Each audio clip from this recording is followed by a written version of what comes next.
Hi Bob. For you to edit your policy settings, you would just go into the exam, edit exam, and then click into set policies.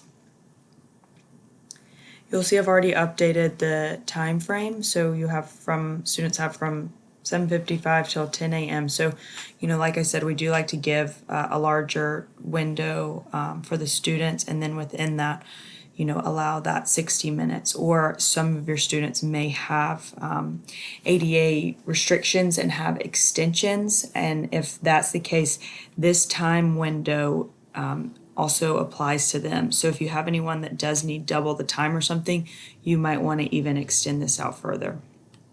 And then from here, you'll go into expand advanced settings, and you'll click right here, and then here is where you add the time limit.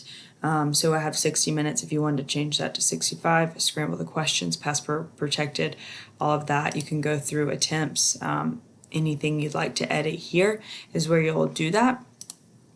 And if you want to show feedback after submitting the assignment, or a lot of times, since you do have this, I'm going to edit right here and say that, okay, we have this set to no feedback. Okay, but if you did want to show feedback, you would maybe want to hold until 1 hour after the due date, since you are giving a larger window than the actual time frame, so that no one gets the answers and could share them. And then if you wanted this to save as a default for all your exams, you would click here. I will just click this right here. Apply to this assignment only. Then you would go to review and assign. I'm not going to deploy this, but assign. Thank you.